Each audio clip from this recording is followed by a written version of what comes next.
Hello friend, welcome to Physion classes where we study physics for NEET and G.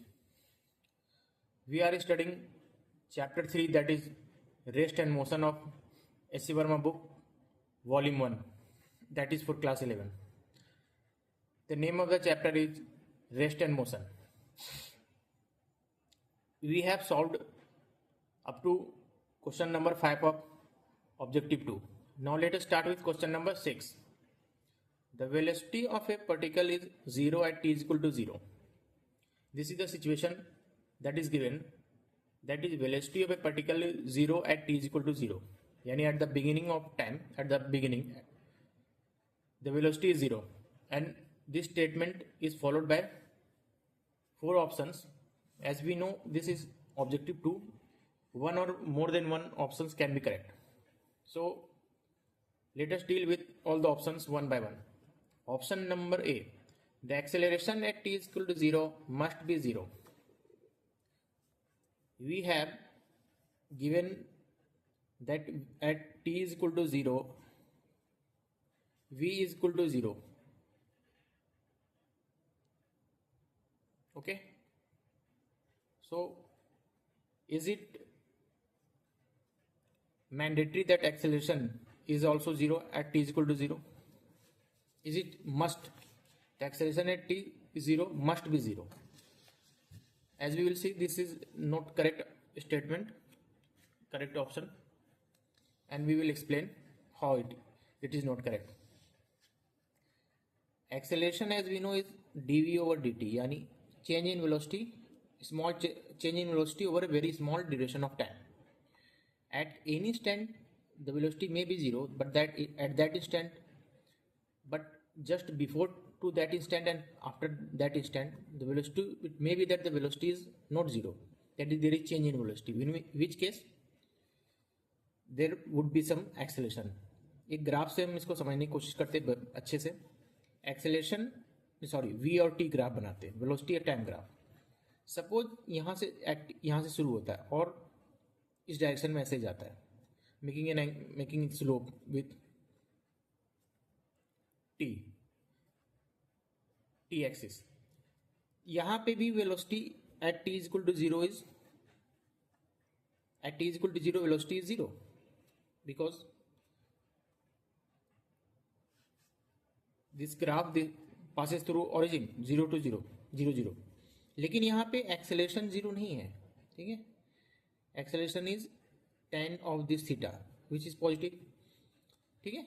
यहाँ पे you see we can have the situation satisfying that v is equal to 0 at t is equal to 0, लेकिन इसका slope अलग अलग हो सकता है, इधर डायरेक्शन में हो सकता है, इस डायरेक्शन में हो सकता है. ये तो सिर्फ क्वेश्चन में इतना ही दे रखा है कि at time t is equal to 0 v is equal to 0, लेकिन उसके आगे क्या है ये तो नहीं बता रखा. अगर इस लाइन में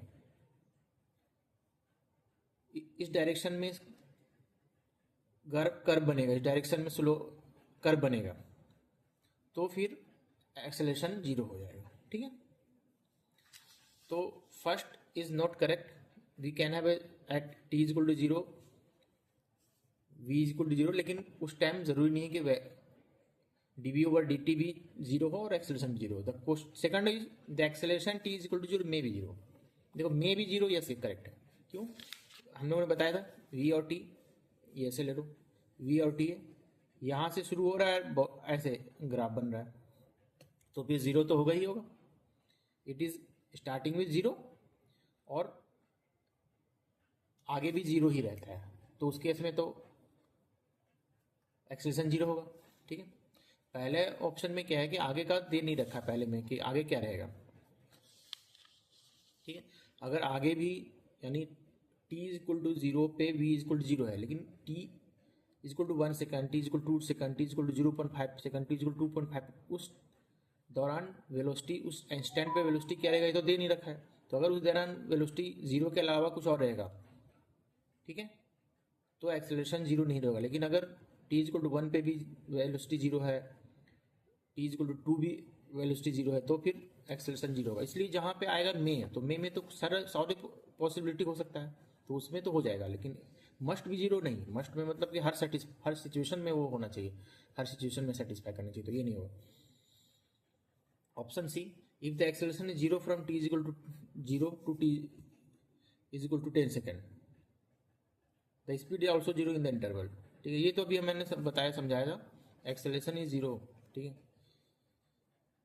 the acceleration is zero from T is equal to zero to T is equal to 10 second, the speed is also zero in the interval. देखो ये एक चीज समझो कि अगर पहला स्टेटमेंट दे नहीं रखा होता कि start velocity zero at is equal to zero, यानी स्टार्ट में वेलोसिटी जीरो है, तो फिर ये अलग इसका कुछ और ही आंसर होता, लेकिन ये दोनों मिलके अलग ही आंसर होगा। मैं अभी एक्सप्लेन करूँगा। देखो ग्राफ क्या है, ग्राफ में दे रखा है, ये हम लोग वी टी लेते हैं कि at T is equal to zero, यानी एक ये पॉइंट है, ये T is equal to zero, velocity is zero. ठीक है, at T is equal to zero, velocity is zero. अब आगे क्या दे रखा है, the acceleration is zero from T is equal to zero to T is equal to 10। ये zero हो गया, टी यहाँ पे कहीं मान लो 10 है, 10 सेकेंड। अब इस दौरान भी एक्सेलरेशन जीरो है। ठीक है, तो इसका मतलब कोई चेंज हो ही नहीं रहा है, तभी तो एक्सेलरेशन जीरो होगा। यहाँ पे जीरो है और इस दौरान भी एक्सेलरेशन जीरो है। ठीक है, तो इसका मतलब है कि वो वेलोसिटी ही उसकी जीरो ही रही है।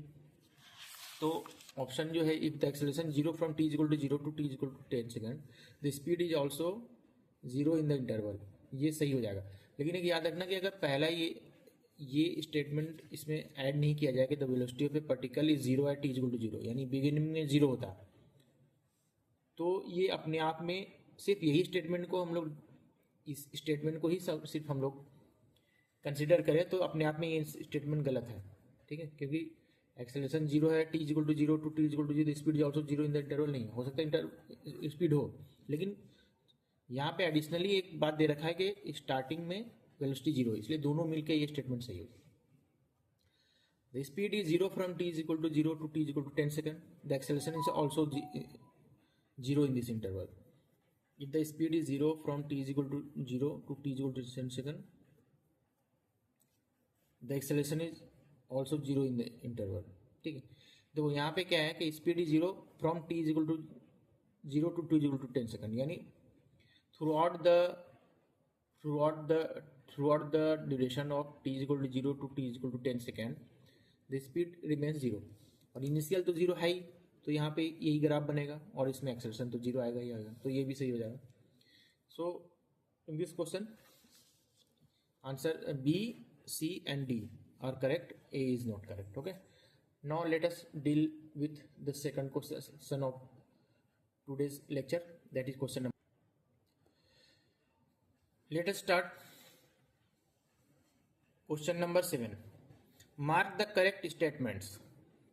इसमें से सही स्टेटमेंट कौन है, ये हम लोग मार्क करना है। ठीक है, पहला है the magnitude of the velocity of a particle is equal to its speed. देखो under normal circumstances when we say velocity we are actually saying instantaneous velocity, ये याद रखना। वेलोसिटी जब हम लोग कह रहे हैं, अनलेस स्टेटेड अदरवाइज, जब तक कुछ और कहा नहीं गया हुआ, velocity means instantaneous velocity, not average velocity. एक इंस्टेंटेनियस वेलोसिटी को ही हम लोग वेलोसिटी कहते हैं। ठीक है, the magnitude of the velocity of a particle is equal to its speed, मतलब उस इंस्टेंट पे जो वेलोसिटी का मैग्नीट्यूड होगा वही उसका पार्टिकल का स्पीड होगा। तो हम लोग, मैंने पहले ही कई बार बताया कि velocity is equal to magnitude of velocity plus direction, यानी स्पीड प्लस डायरेक्शन। तो एक इंस्टेंट पे तो ये सही होगा। कैसे सही होगा, देखो वेलोसिटी क्या होता है, dx ओवर dt, यही तो होता है।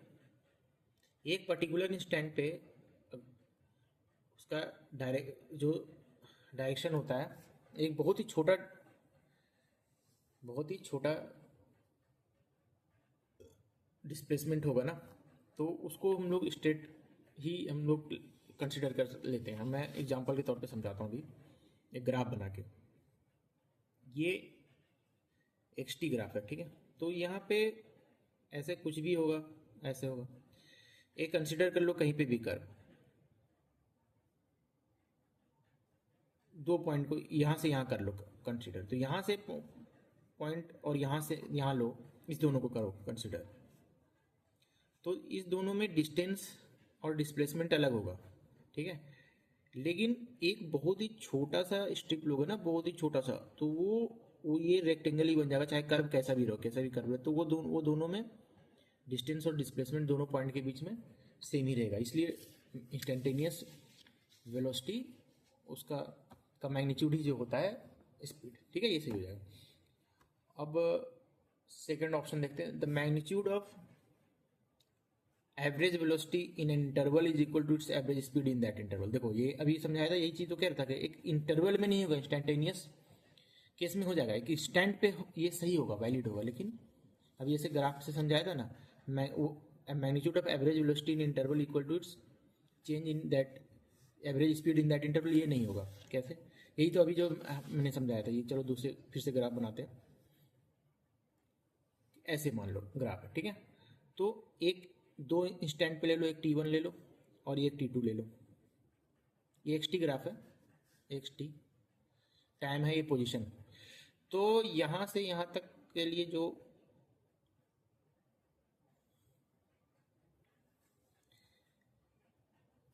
चेंज इन जो ये डिस्टेंस पाथ कवर किया हुआ ये होगा, ठीक है, इस तरह से जाए कर्व बनेगा, लेकिन जो डिस्प्लेसमेंट होगा वो सिर्फ ये होगा, यानी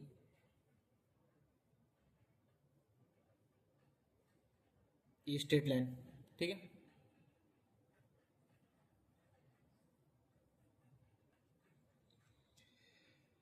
तो ये x1 मान लो, ये x2 ले लो, तो चेंज इन डिस्प्लेसमेंट जो होगा वो तो x2 माइनस x1 होगा,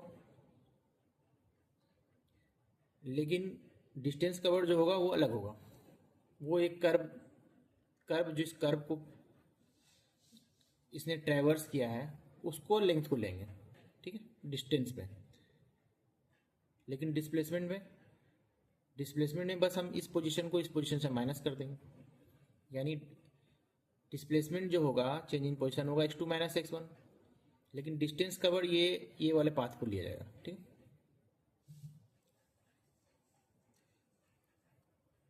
तो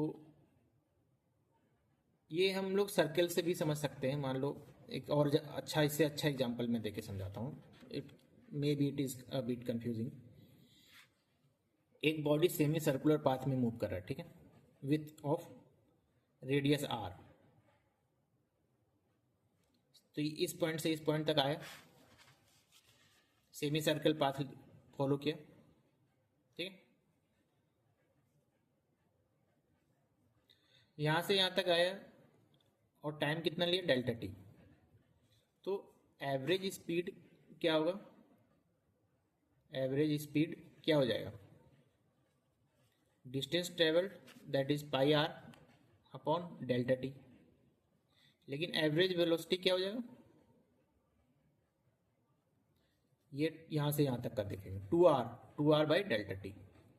तो एक एवरेज एक फाइनाइट टाइम इंटरवल में एवरेज स्पीड और एवरेज वेलोसिटी सेम होगा ये ज़रूरी नहीं है, सेम हो भी सकता है, अगर स्ट्रेट लाइन में चले तो सेम हो जाएगा, लेकिन एक इंस्टेंटेनियस स्पीड और इंस्टेंटेनियस वेलोसिटी का मैग्नीट्यूड को ही इंस्टेंटेनियस स्पीड कहते हैं। इंस्टेंटेनियस एक इंस्टेंट पे तो सेम ही होगा, क्योंकि ये जो कर्व है ना, एक इंस्टेंट पे कर्व नहीं होता है, ये सबको समझने की कोशिश करना, ठीक है। तो यहाँ अगर ये पूरा कंप्लीट ही कर ले, पूरा सर्किल बना ले, तो एवरेज वेलोसिटी 0 हो जाएगा और एवरेज स्पीड क्या होगा, 2 पाई आर बाय डेल्टा टी, जो भी टाइम इंटरवल लगेगा, समझिए, ठीक है। तो ये भी गलत हो गया, बी गलत हो गया। अब सी देखते हैं, it is possible to have a situation in which the speed of particle is always 0 but the average speed is not 0। देखो, it is possible to have a situation in which the speed of a particle is always 0। Speed of the particle is always 0 का क्या मतलब क्या है, particle is at rest, यही तो मतलब है, ये कभी मूव ही नहीं करा, थ्रू आउट द ड्यूरेशन वो स्पीड 0 है। तो through out the duration speed 0 है, यानी कि वो रेस्ट पे है, उसने कुछ डिस्टेंस कवर ही नहीं किया, तो एवरेज स्पीड भी 0 होगा। ठीक है, तो ऐसा कोई सिचुएशन हो ही नहीं सकता हमारे पास जिसमें एक बॉडी रुका रहे लेकिन उसका एवरेज स्पीड जीरो नहीं हो, तो ये गलत हो गया। अब चौथे ऑप्शन पे आते, it is possible to have a situation in which the speed of the particle is never zero but the average speed in interval is zero. ये समझ लेना कि स्पीड की बात कर रहा है, वेलोसिटी की बात नहीं कर रहा है। It is possible to have a situation in which the speed of the particle is never zero, speed अभी कभी जीरो रहा ही नहीं, but average speed in interval is zero. नहीं, ऐसा नहीं हो सकता। कैसे? ये कह रहा है कि एक एक टाइम ड्यूरेशन में स्पीड कभी भी ज़ीरो रहा ही नहीं, ठीक है। यानी स्पीड, अगर हम लोग स्पीड और टाइम का बनाते ग्राफ, तो ये कभी भी ज़ीरो नहीं रहा है। इसका मतलब है body has moved, body is not at rest, body has moved. अब वो किस डायरेक्शन में मूव किया, उल्टा मूव किया, रिवर्स हुआ, डजेंट मैटर। अगर बॉडी एक बार भी थोड़ा देर के लिए भी मूव किया एक टाइम इंटरवल में, तो उसका एवरेज स्पीड जीरो नहीं होगा, कुछ तो एवरेज स्पीड आएगा। भले वो रिटर्न हो जाए सेम पॉइंट पे, सर्किल भी बना के आ जाए, जाए एक स्ट्रेट लाइन में फिर वापस आ जाए, स्टिल उसका एवरेज स्पीड कभी भी जीरो नहीं होगा, क्योंकि it has move. Speed is distance travelled in that given time interval divided by the time interval, ठीक है। और जो डिस्टेंस ट्रेवल्ड होता है उसको हम लोग कैलकुलेट करते हैं, it is the length of the length of the path followed. The length of the path followed कभी भी नेगेटिव में नहीं हो सकता ना, तो ये भी गलत हो गया। तो in this question only one option is correct, that is A. Now we move to question number 8. Let us take question number 8. The velocity time plot for a particle moving on a straight line is shown in the figure. ये figure में velocity time graph दे रखा है, ठीक है। Velocity है, ये time है इन सेकंड। अब इस ग्राफ को कंसिडर करके एक ऑप्शंस हम लोग को डील करना है। The particle has a constant acceleration. देखो v और t ग्राफ में अगर स्ट्रेट लाइन है, स्ट्रेट लाइन बना हुआ है, तो ऑब्वियसली कांस्टेंट एक्सेलरेशन होगा। अब एक्सेलरेशन पॉजिटिव हो नेगेटिव हो that is a different thing, even कि जीरो भी हो सकता है, but as long as the graph it is straight, curve is straight, VT graph में ये लाइन स्ट्रेट बन रहा है, जो हम लोग वेलोसिटी टाइम ग्राफ को प्लॉट करेंगे, अगर स्ट्रेट है तो एक्सेलरेशन कांस्टेंट है, ठीक है। तो ये तो सही हो गया ए।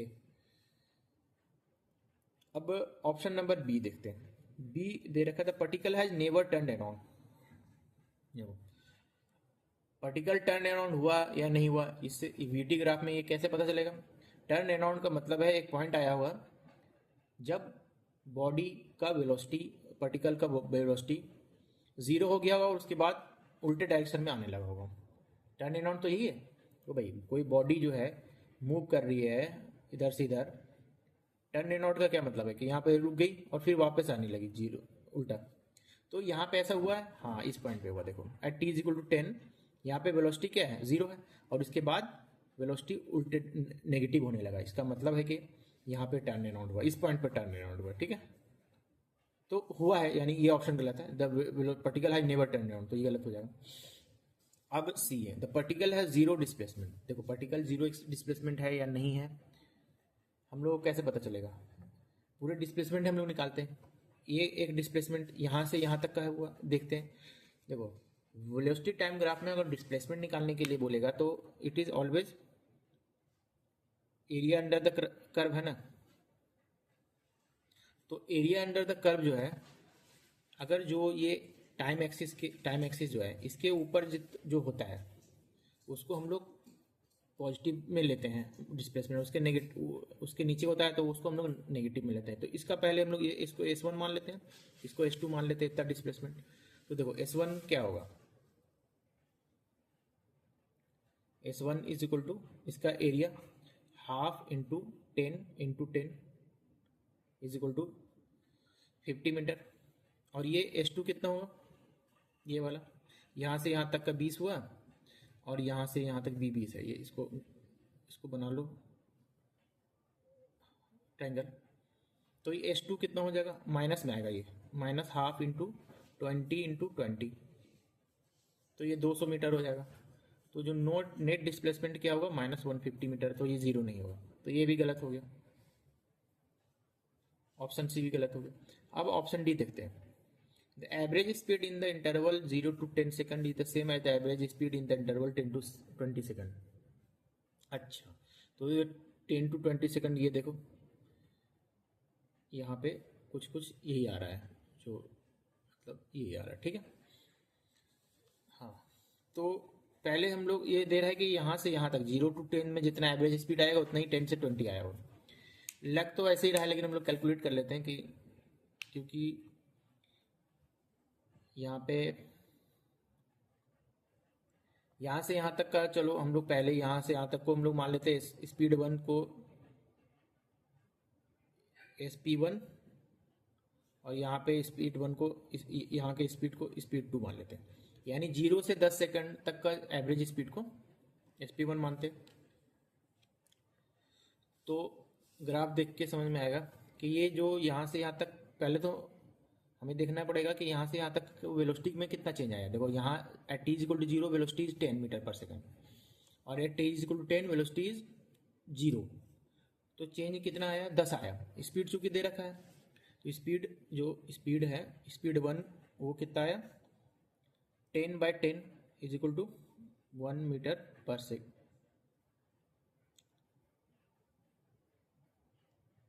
एवरेज स्पीड जो है, let us take option number 4, ठीक है। The average speed in the interval 0 to 10 second is the same as the average speed in the interval 10 to 20 second, ठीक है। तो ये हम लोग कैसे निकालेंगे, देखो इस दौरान कितना एवरेज स्पीड रहा और इस दौरान कितना एवरेज स्पीड रहा, ये देखना पड़ेगा। तो हम लोग यहाँ से यहाँ तक पहले निकालेंगे कितना डिस्प्लेसमेंट हुआ, डिस्टेंस कवर किया, और यहाँ से यहाँ कितना डिस्टेंस कवर किया। तो डिस्टेंस डिस्प्लेसमेंट यही है कि डिस्टेंस जब हम लोग कैलकुलेट करते हैं तो उसमें हम लोग पॉजिटिव नेगेटिव नहीं लेते हैं, इवन कि टाइम एक्सिस के नीचे होता तो भी हम लोग पॉजिटिव में ले लेते हैं। तो पहले इसका देखते हैं हम लोग, ठीक है। यहाँ पे हम लोगों ने कैलकुलेट किया था डिस्प्लेसमेंट कितना हुआ था, 50 मीटर पर सेकंड, ठीक है। तो स्पीड 1 पहले 10 सेकंड, 0 to 10 सेकंड में स्पीड जो एवरेज स्पीड है वो कितना होगा, ये जो एरिया आया डिवाइडेड बाय टाइम, तो ये एरिया आया था 50 divided by time,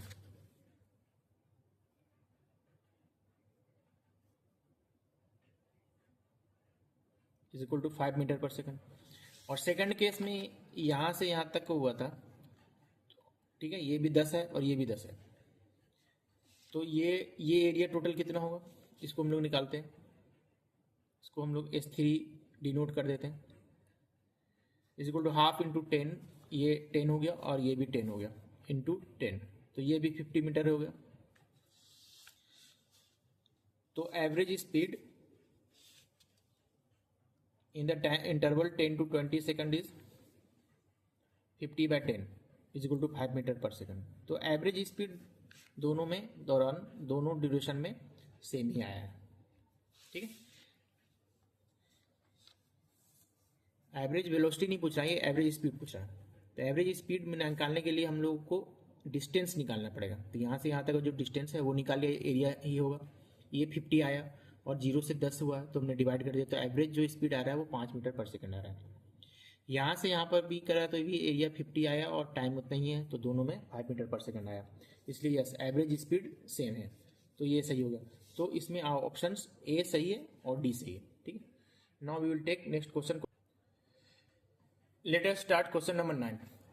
Figure shows the position of a particle moving on x-axis as a function of time. Position time graph दे रखा है और फिर कुछ ऑप्शंस दे रखे हैं। Let us take option number 1. The particle has come to rest 6 times. देखो ये कुछ ऐसा है। ये कह रहा है कि 6 बार पार्टिकल रुका है। देखो एक्सटी ग्राफ में कब रुकेगा, कैसे पता चलेगा? एक्सटी ग्राफ में हमें जब पता चलेगा, एक्सटी पोजीशन टाइम ग्राफ, जब dx ओवर dt जीरो हो जाएगा। तो क्योंकि वेलोसिटी रेस्ट का मतलब होता है velocity is zero, velocity is dx over dt, यानी जो ग्राफ होगा फ्लैट सा हो जाएगा। तो ये टर्न अराउंड हो रहा है, यानी तो इस पॉइंट पे देखो यहाँ पे हो जाएगा कर्व, तो ये यहाँ dx ओवर dt जीरो हो जाएगा, यहाँ पे भी हो जाएगा, इस पॉइंट पे भी हो जाएगा, 3 हो गए, 1 2 3, यहाँ पे भी होगा 4 और यहाँ पे भी होगा 5 और ये होगा 6। तो यस, ये सही हो गया। सेकंड है the maximum speed is at 6 to at t is to 6 second. ये यहाँ पे मैक्सिमम स्पीड होगा नहीं, ये पोजीशन मैक्सिमम हो सकता है, सबसे ऊपर गया हो यहाँ पे। ये maximum speed dx time position time graph में स्पीड सबसे मैक्सिमम कहाँ होगा, जहाँ पे सबसे मैक्सिमम कर्व होगा। मैक्सिमम ये सबसे मिनिमम है, ये मैक्सिमम हो जा रहा है, सबसे ज़्यादा कर्व हो रहा है। तो यहाँ पे इस दौरान कहीं पे मैक्सिमम होगा, यहाँ पे नहीं होगा, ठीक है। तो ये गलत हो गया। थर्ड ऑप्शन ना के ये ऑप्शन देखते हैं। Velocity remains positive for t is equal to 0 to t is equal to 6 second. यहाँ से यहाँ तक हमेशा वेलोसिटी जीरो रहा है, नहीं ऐसा नहीं है। क्यों? वेलोसिटी जहाँ पे भी डाउनवर्ड स्लोप होगा एक्सटी ग्राफ में, वो वेलोसिटी जीरो नेगेटिव में आ रहा है। यहाँ नेगेटिव है, यहाँ से यहाँ भी नेगेटिव है, इनफैक्ट ये भी ड्यूरेशन यहाँ से यहाँ ये भी नेगेटिव है। तो थ्रू आउट ये पॉजिटिव नहीं रहा है, तो ये ऑप्शन गलत हो गया। अब चौथा देखते हैं। The average velocity with the total period shown is negative. The average velocity total period is negative, ये कैसे होगा? इसको कैसे हम लोग देखेंगे? देखो ये ग्राफ ऐसे बनाया मैंने, वहाँ थोड़ा सा गंदा सा हो गया था। टी हम लोग को जिस ड्यूरेशन में देखना है, average velocity for the total period shown, यानी 0 टू 6 सेकंड। तो 0 पे कहाँ पे पोजीशन है? यहाँ, और टाइम टी ये है ना। तो हम लोग देखेंगे अगर यहाँ पे ही होता तो 0 हो जाता, इससे नीचे आ जाता तो नेगेटिव हो जाता, तो नीचे तो है नहीं, इसलिए ये भी गलत हो गया। तो in this question only one is correct, that is option A. Now we will take the last question, question number 10। Let us take question number 10. The acceleration of a particle as seen from two frames S1 and S2 have equal magnitude of 4 meter per square second. Now it is followed by 4 options. पहला option है the frames must be at rest with respect to each other. ठीक है, ये हम लोग देखते हैं। Question क्या है कि दो फ्रेम ऑफ रेफरेंस है और उस दो फ्रेम ऑफ रेफरेंस से हम लोग एक पार्टिकल को ऑब्जर्व करते हैं। तो दोनों फ्रेम ऑफ रेफरेंस से एक पार्टिकल का जो एक्सेलरेशन निकल के आता है वो होता है 4, उसका मैग्नीट्यूड होता है 4 मीटर पर स्क्वायर सेकंड। अच्छा, मैग्नीट्यूड की बात कर रहा है, डायरेक्शन की बात नहीं कर रहा है। तो हो सकता है एक का 4 हो, एक का -4 हो, या दोनों का -4 हो, कुछ भी हो सकता है, या दोनों का +4 हो, लेकिन मैग्नीट्यूड 4 आता है। तो पहला ऑप्शन है the frame must be at rest with respect to each other. देखो हम लोग इसको डायग्राम बनाने की समझने की कोशिश करते हैं। मान लो एक फ्रेम है S1, ये ठीक है, और हम लोग ले लेते हैं एक और फ्रेम, लीनियर ही लेते हैं, ठीक है, सब एक ही लाइन में है। ये है S2 और एक पार्टिकल है यहाँ पे, ठीक है, P। Suppose this particle is at rest, this frame is moving in this direction with say any velocity and with acceleration of 4 meter per square second, और ये इस डायरेक्शन में इसका एक्सेलरेशन है 4 मीटर पर स्क्वायर सेकंड, और दोनों का कुछ स्पीड है। ये मान लीजिए 10 मीटर पर सेकंड की स्पीड से है, ये 20 मीटर पर सेकंड की स्पीड से। तो अब देखिए, या इसके रिस्पेक्ट में इसका कितना एक्सेलरेशन होगा, -4 मीटर पर स्क्वायर सेकंड, और इसके रिस्पेक्ट में कितना होगा, 4 मीटर पर स्क्वायर सेकंड। तो दोनों का मैग्नीट्यूड तो सेम है, लेकिन दोनों रेस्ट पे नहीं है, ये इधर मूव कर रहा है, इधर मूव कर रहा है। तो पहला तो ऑप्शन गलत हो गया, the frame must be at rest, ये नहीं होगा। The frame may be moving with respect to each other but neither should be accelerated with the other. देखिए ये तो इसी में गलत हो गया। मे बी मूविंग, हाँ मूव तो कर रहा है, ठीक है, but may be moving with respect to each other but neither should be accelerated with other, with respect to other, ऐसा नहीं।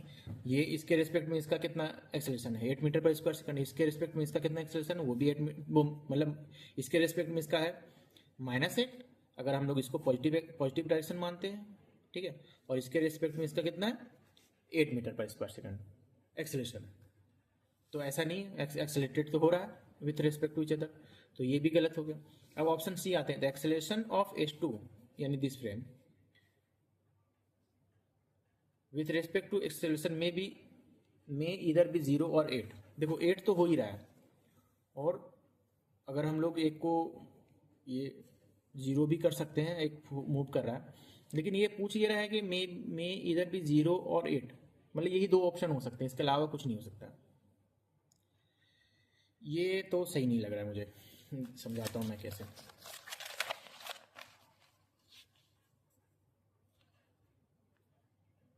Suppose we have one frame,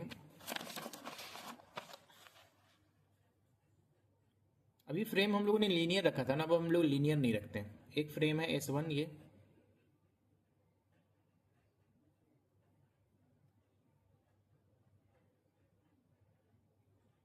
S1 है,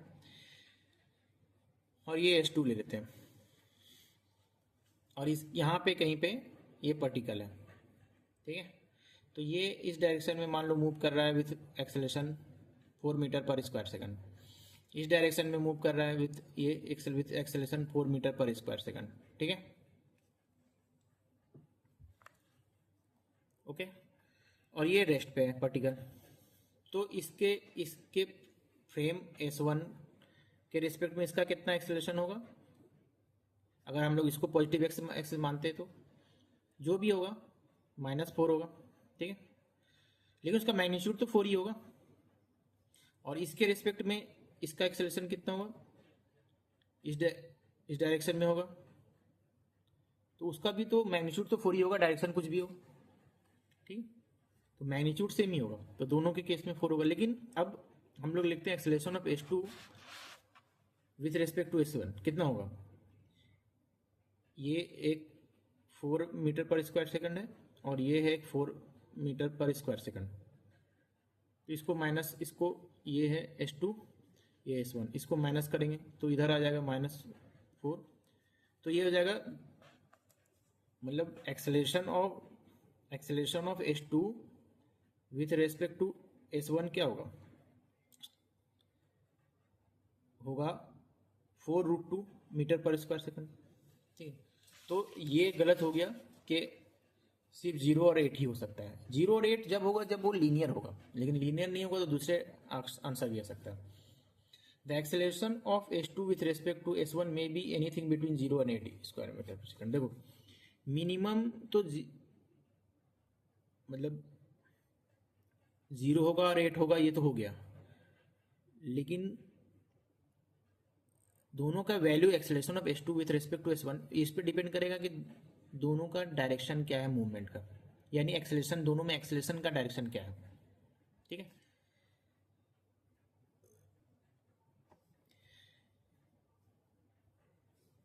देखो ये S1 है,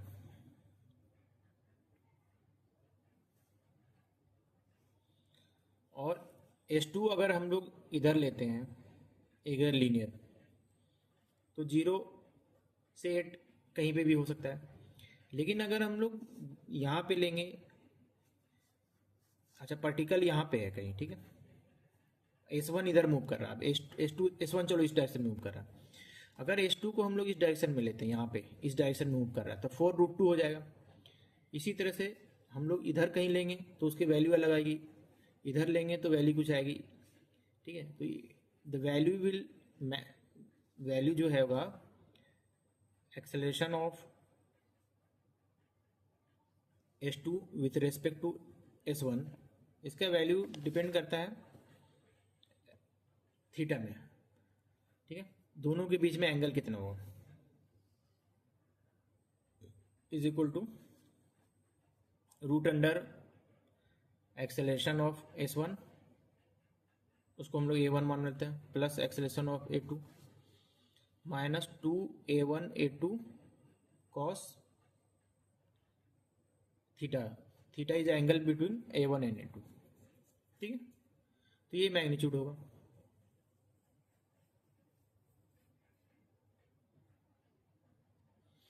अच्छा, ये माइनस हम लोग ले रहे हैं तो इसमें थीटा बनेगा वो S2 और S1 के बीच में बनेगा अगर हम लोग, ठीक है, ये वाला एंगल जो भी, तो यहाँ पे 90 हो जाएगा अगर तो अलग वैल्यू होगा। तो थीटा का वैल्यू, कॉस थीटा का वैल्यू कितना हो सकता है? थीटा का वैल्यू कहाँ से कहाँ तक कर सकता है वेरी? 0 to 180, 180 डिग्री, है ना। तो कॉस 0 कितना होगा? 1, और कॉस 180 डिग्री -1। तो ये 1 से -1 तक वेरी करेगा, इसलिए जो वैल्यू होगा वो acceleration of S2 with respect to S1, ये कहीं पे भी वैल्यू लैग कर सकता है 0 to 8। मिनिमम 0 होगा, मिनिमम 0। 0 कब होगा? 0 का सिचुएशन बताता हूँ। जब ये S1 है, ये भी इसी डायरेक्शन में मूव कर रहा है, S2 ये भी एक ही डायरेक्शन में मूव कर रहा है, दोनों मूव कर रहा है 4 मीटर पर स्क्वायर सेकंड, दोनों का एक्सेलरेशन है 4 मीटर पर स्क्वायर सेकंड, और एक पर्टिकुलर रेस्ट पे है, रेस्ट पे या मूव कर रहा है उसका यानी एक्सेलरेशन 0 है। तो इसके फ्रेम से भी, या इसके फ्रेम से भी, इसका एक्सेलरेशन होगा -4 मीटर पर स्क्वायर सेकंड, उसका मैग्नीट्यूड 4 होगा, इसके हिसाब से भी 4 होगा, लेकिन ये रहेगा रेस्ट पे। लेकिन अगर यही दोनों उल्टे डायरेक्शन मूव करने लगे जो मैंने पहले बताया, तो 8 हो जाएगा दोनों के बीच में। ये जब होगा, जब इस केस में जो एंगल है थीटा है 0, और उस केस में जब उल्टे डायरेक्शन में मूव करेगा, यानी S1 इस डायरेक्शन में मूव कर रहा है 4 मीटर पर स्क्वायर सेकंड से, S2 इस डायरेक्शन में मूव कर रहा है, मतलब इस डायरेक्शन में उसका एक्सेलरेशन है 4 मीटर पर स्क्वायर सेकंड और एक पर्टिकुलर रेस्ट पे। तो इस केस में थीटा जो है दोनों के बीच में एंगल है 180 डिग्री, और इस केस में जो जो बनेगा 0 बन जाएगा।